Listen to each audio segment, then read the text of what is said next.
हम्म। चलो बताओ, इसका आंसर बताओ जल्दी से।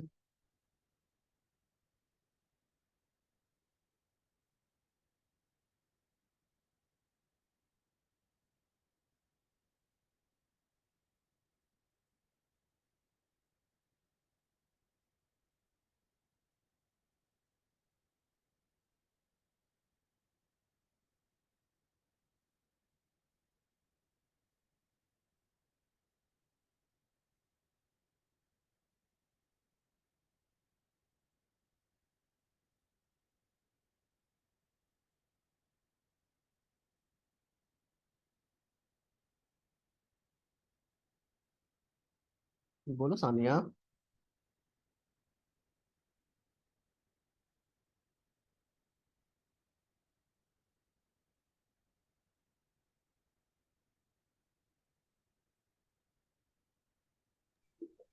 भैया बी नंबर शायद। कौशिक बताओ।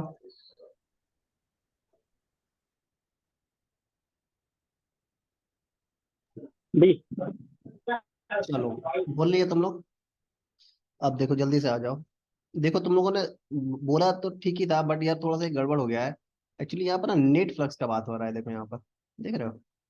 सिर्फ फ्लक्स का बात नहीं हो रहा है। पिछली बार जितना भी प्रॉब्लम था ना, उसमें एक ये था। मतलब उसमें क्या था ना, कि जो भी था सब में सिर्फ एक ये दिखा रहा था। देखो, ये सब में था ना, मतलब कहीं पर भी नेट नहीं बोल रहा था, देखो। लिविंग द सरफेस, यहाँ देखो लिविंग बोल रहा है जब वो छोड़ रहा है। नेट का बात नहीं कर रहा, जब वो छोड़ रहा है, ठीक है, जब ये ऐसा छोड़ रहा था तब का बात कर रहा है। ठीक है। तो हमने क्या किया, जब छोड़ रहा था यहाँ पर था, एक तरीके से सोचो। तो हम हमारा एरिया वेक्टर ऐसा होगा या ई ऐसा होगा। हम लोगों ने क्या किया कि चलो इसका एक प्रोजेक्टेड एरिया हम लोग बना देते हैं। ये प्रोजेक्टेड एरिया हमने बनाया है ऐसा करके। उसी तरीके से हमने सारा का प्रोजेक्टेड एरिया करके इसको इंटीग्रेट करके हमने एक सर्कल, सेमी सर्कल बना लिया, ठीक है। लिविंग द सरफेस के लिए बोल रहा हूँ। पर एक्चुअली नेट का बात चल रहा है। नेट का मतलब क्या हुआ कि इस साइड भी कुछ होगा ना, अगर ऐसा रहा था तो। पर ऐसा तो इसमें है नहीं, इस क्वेश्चन में नेट। पहले वाले में क्या था, नेट नेट नहीं पूछा था, इस पर क्या नेट पूछ रहा है। इसका मतलब क्या हुआ कि सरफेस तो देखो हर तरफ सरफेस है ना। देखो यहाँ भी सरफेस है, इंटीग्रेशन जो होगा, मान लो यहाँ पर भी एक सरफेस होगा, ठीक है। ये खुद में एक सरफेस है ना सरफेस। तो इसका एरिया वेक्टर कैसा होगा, ठीक है। देखो एरिया वेक्टर ये आ गया तुम्हारा A1, ठीक है। मैं दूसरे रंग लेता हूँ A1, ठीक है।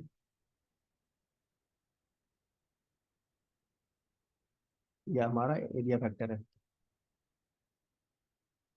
तो एरिया, या देखो इफ ई है ना, ई और एरिया के बीच में थीटा क्या है।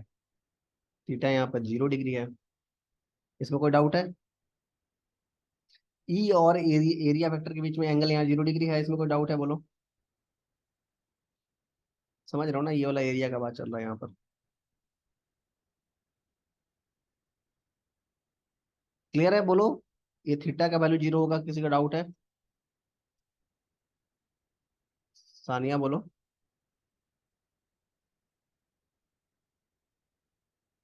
ये जो थीटा है फिर ना, से बोलिए।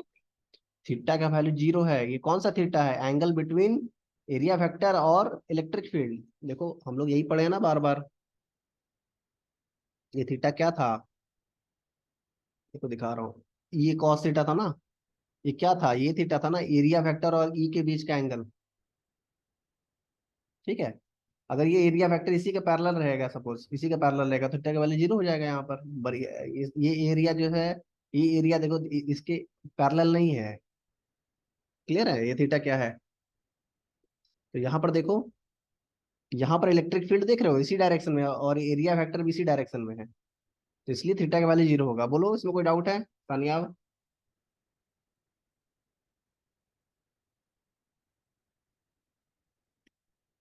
देखो ये है ना इलेक्ट्रिक फील्ड, और एरिया वेक्टर, इस एरिया का जो वेक्टर होगा A-A1 होगा। ये दोनों एक ही डायरेक्शन में है ना, तो डायरेक्शन एक है तो थीटा का वैल्यू 0 होगा ना।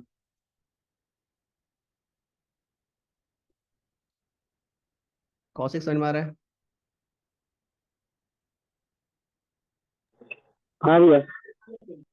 इसमें ये चीज तुमको समझ में आया था, ये एरिया फैक्टर क्या था? ये एरिया फैक्टर ये है ना, एक छोटा सरफेस का एरिया, एरिया देखो ये एरिया इस परपेंडिकुलर होता है ना, कोई भी एरिया का परपेंडिकुलर होता है ये एरिया।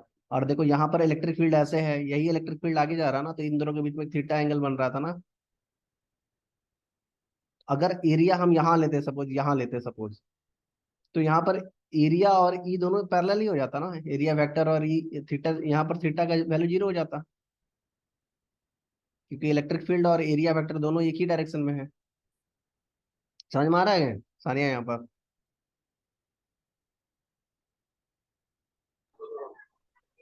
हम्म।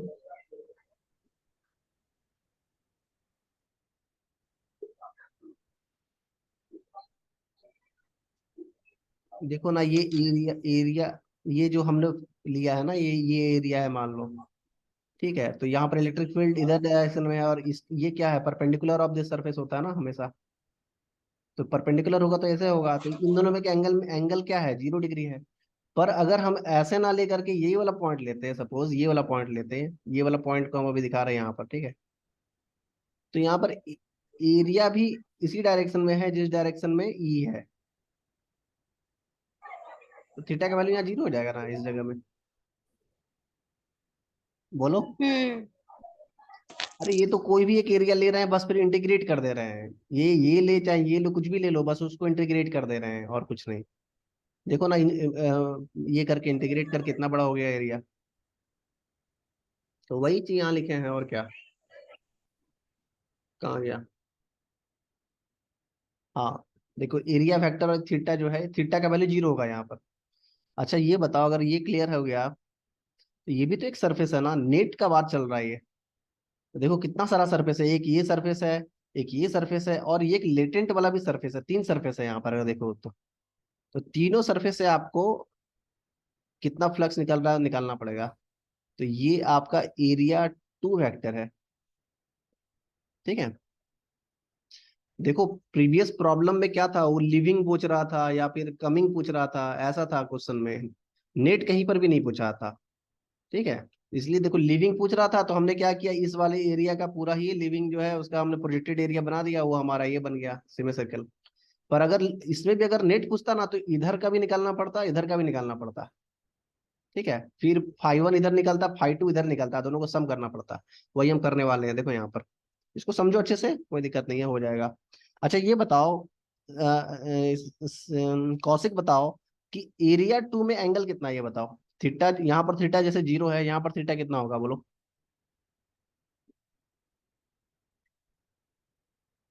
यहाँ पर थीटा कितना होगा बोलो कौशिक?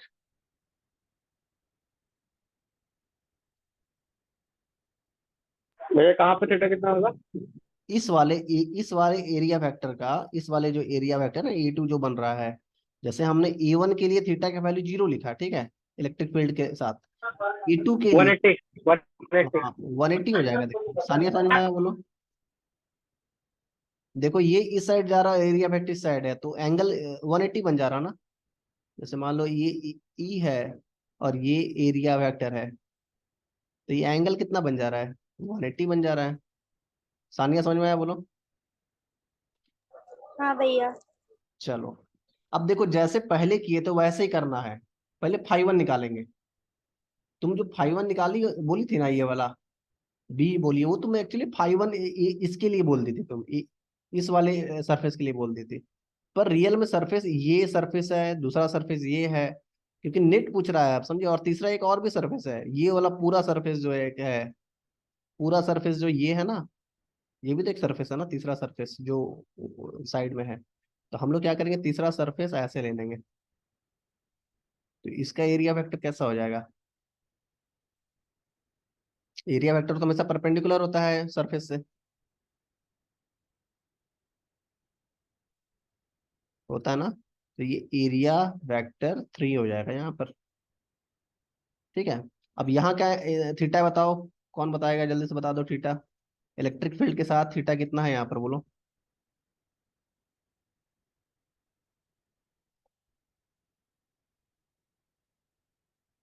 एरिया वेक्टर 3 का इलेक्ट्रिक फील्ड के साथ थीटा कितना है बोलो, कौन बताएगा? बोलो कौशिक।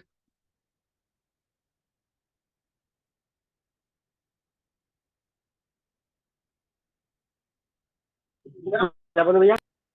देखो शुरू से समझो, यहाँ एरिया वेक्टर था A1, ठीक है, तो इसका थीटा कितना लिखा, 0 डिग्री था इलेक्ट्रिक फील्ड के। हाँ यहाँ पर 180 तो हाँ। था इलेक्ट्रिक फील्ड के साथ।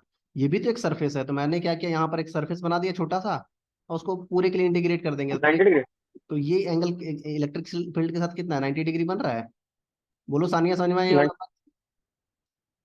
हाँ इलेक्ट्रिक भैया। फील्ड के साथ 90 डिग्री बन रहा है, ठीक है। अच्छा एक बात बताओ, हमें अब हम करने क्या वाले हैं, नेट नेट निकालने वाले हैं ना। आपको पता होना चाहिए कि करने क्या वाले हैं उसके बाद। तो नेट क्या होगा, तो नेट का जो वैल्यू होगा वो आपका होने वाला है phi 1 plus phi 2 plus phi 3। और कोई सरफेस है क्या यहाँ पर, ये बताओ, बोलो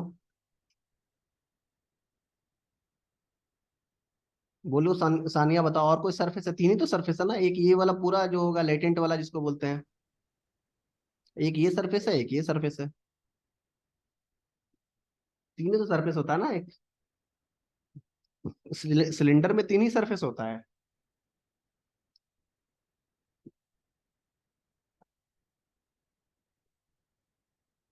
बोलो कौशिक, बोलो तीन ही सरफेस है ना, कि चौथा सरफेस भी है कहीं, बोलो क्या यार, बोलो ना जल्दी जल्दी यार।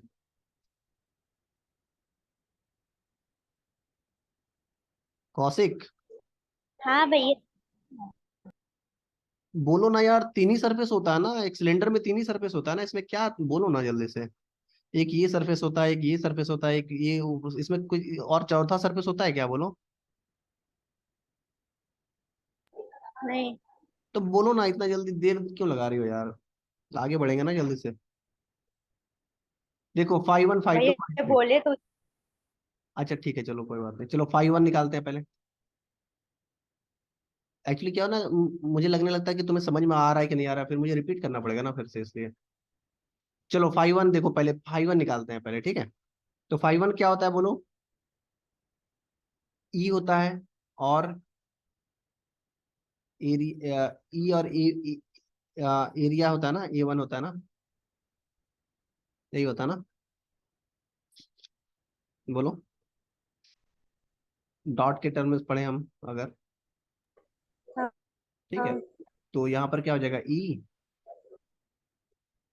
डॉट प्रोडक्ट है ना, तो क्या हो जाएगा, एरिया एरिया 1 और कॉस थीटा हो जाएगा, ठीक है। तो फाई 1 इक्वल टू कितना हो जाएगा फाइनली, बताओ। ई तो E0 ही है ना, ई तो E0 ही है।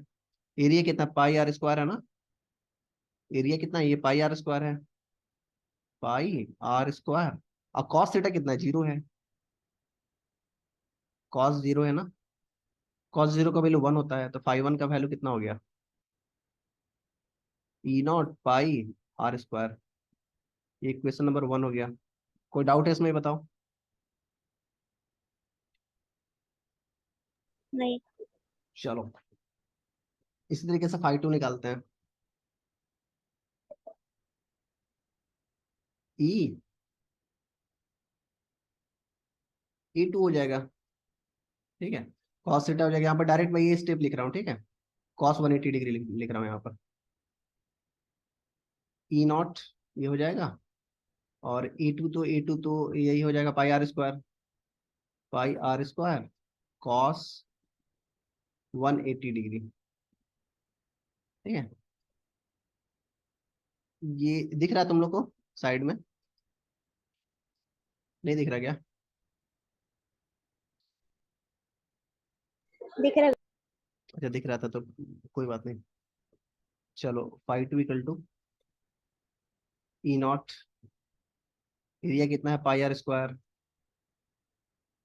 ठीक है, और ये कितना है, कॉस 180 डिग्री। और 180 डिग्री कितना होता है, बोलो। -1 होता है ना कॉस, बोलो, देखो। कॉस 0 इक्वल टू कितना, 1 होता है। कॉस 180 जो होता है -1 होता है, ठीक है ना। सेकंड क्वाड्रेंट हो जा रहा है, सेकंड क्वाड्रेंट के कारण -1 हो जा रहा है। तो चलो φ2 का वैल्यू कितना हो जाएगा, E0, ये माइनस आ जाएगा यहाँ पर, E0 पाई r²। ठीक है, तो ये क्वेश्चन नंबर 2 हो गया।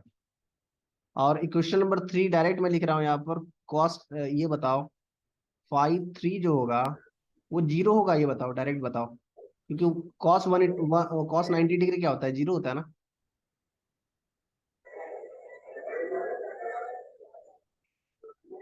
बोलो सानिया।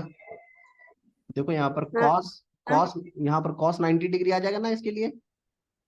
तो cos 90 का वैल्यू कितना होता है, जीरो होता है। नहीं आ रहा समझ में।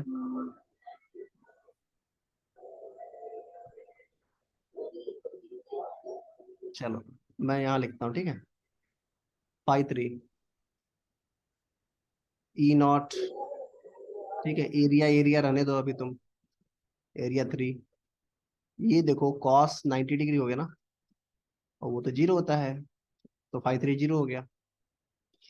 तो हमें निकालना क्या था, ये क्वेश्चन ये था ना, हमें ये निकालना है ना। ठीक है, ये निकालना था। तो फाइनली नेट कितना हो जाएगा, ये ये वैल्यू और ये वैल्यू को जब ऐड करोगे तो देखो जीरो हो जाएगा। एक प्लस एक माइनस है, देखो सानिया अच्छे से, एक प्लस है एक माइनस है, और कुछ भी नहीं है।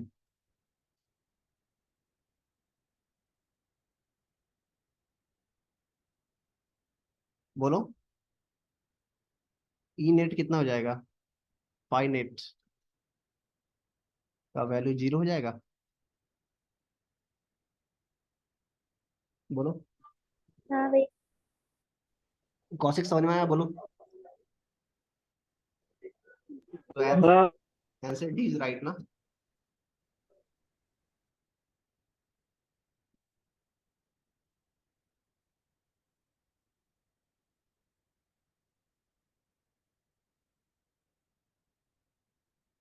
समझ में आ गया तो लिख लो जल्दी से।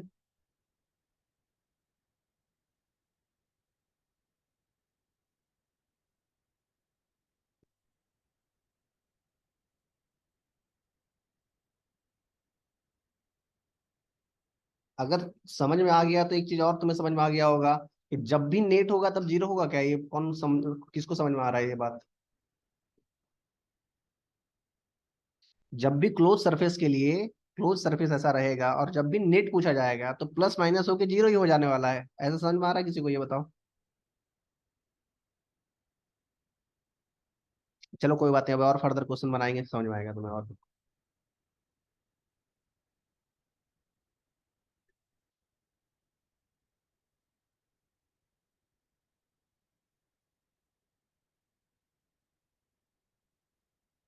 भैया वो माइनस कैसे हुआ? देखो ना, वो कॉस, ये देखो cos 180 डिग्री है ना, cos 180 डिग्री है ना। हाँ चलो देखो अच्छे से समझो, फिर से दिखाते हैं तुमको, ठीक है। ये है ना, एक्चुअली पिछले बार वाले जितने प्रॉब्लम थे ना, सिर्फ यहाँ दिखा रहे थे इलेक्ट्रिक फील्ड या इधर दिखा रहे थे इलेक्ट्रिक फील्ड, अभी क्या है ना, पूरा में इलेक्ट्रिक फील्ड है। ठीक है, पूरा अंदर से ये है ना, ये क्रॉस होके उधर से उधर जा रहा है, ऐसे ऐसे करके, ऐसे ऐसे करके जा रहा है, ये है स्टोरी, ठीक है। तो इसलिए ऐसा हो रहा है। तो देखो अभी क्या है, यहाँ पर देखो ये एरिया 1 है, यहाँ पर थ्री, ये जो इलेक्ट्रिक फील्ड जो है यहाँ पर क्रॉस हो रहा है, तो इसी डायरेक्शन में है, तो ये क्या हो, 0 डिग्री हो जाएगा। तो φ1 में प्रॉब्लम नहीं होना चाहिए ना, ई एरिया। कौशिक 10 मिनट में बंद हो जाएगा, ठीक है। अच्छा मैं ही तो लूंगा, यहाँ कॉस कितना, 0 डिग्री हो जाएगा।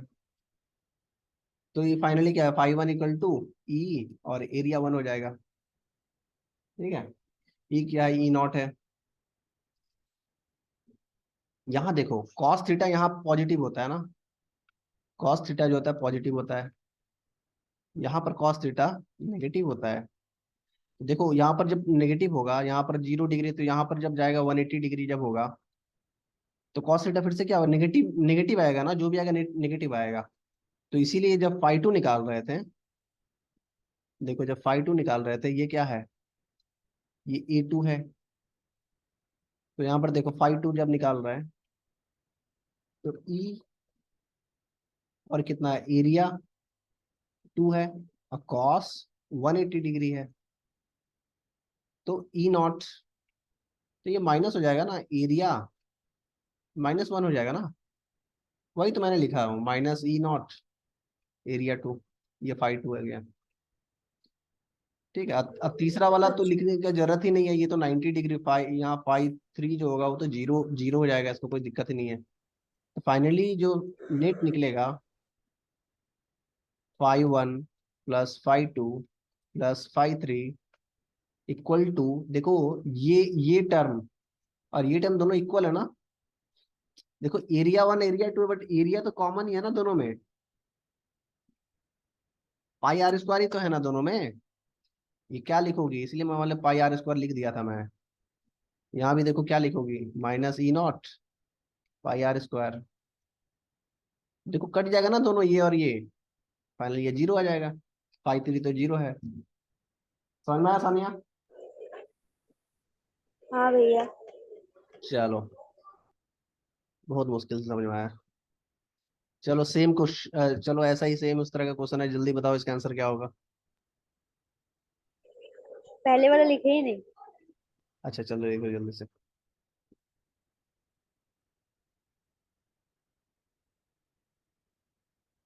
उफ,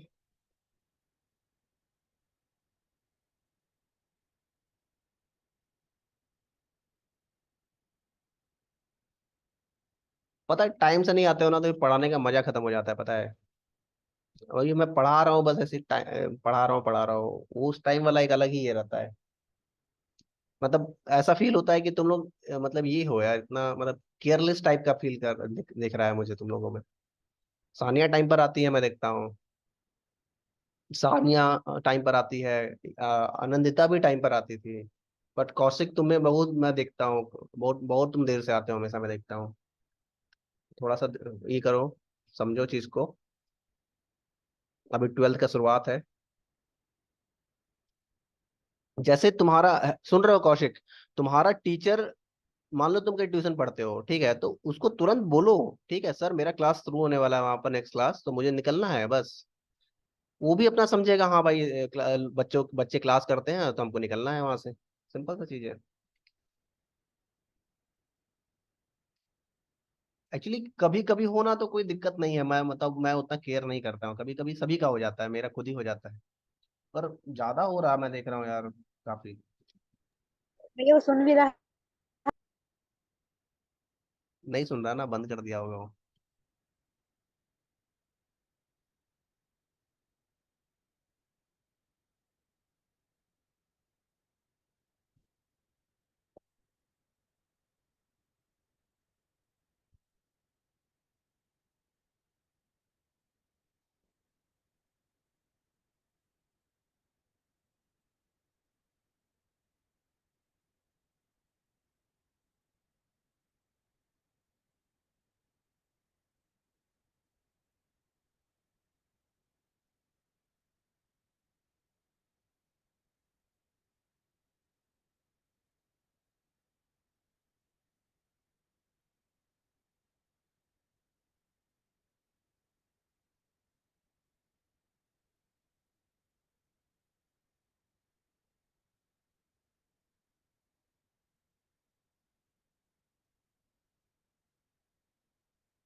हो गया भैया।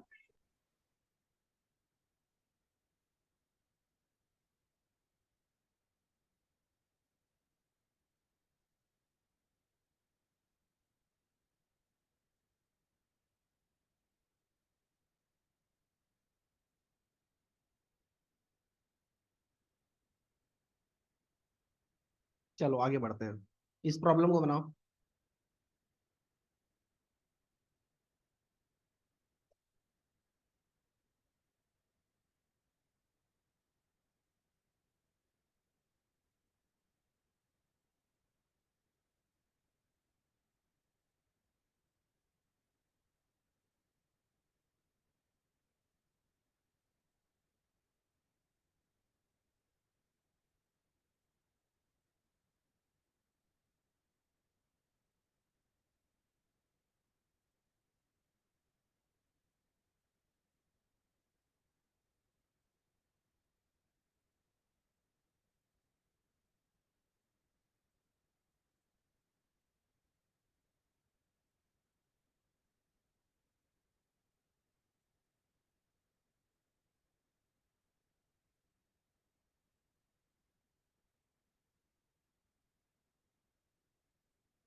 बोलो बोलो, क्या आंसर होगा इसका?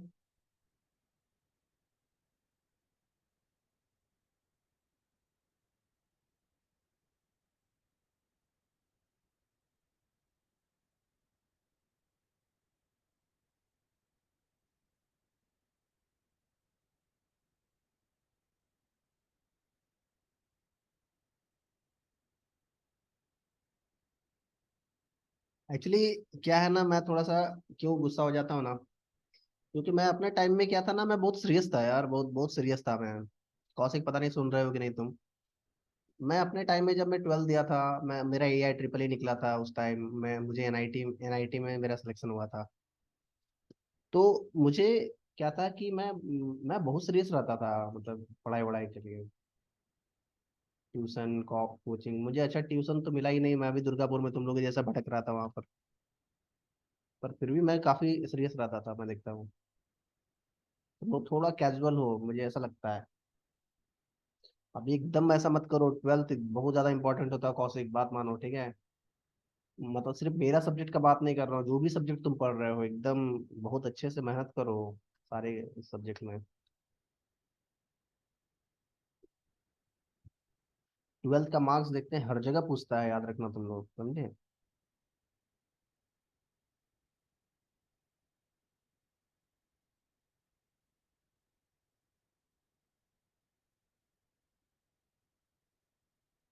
बताओ बताओ, आंसर बताओ।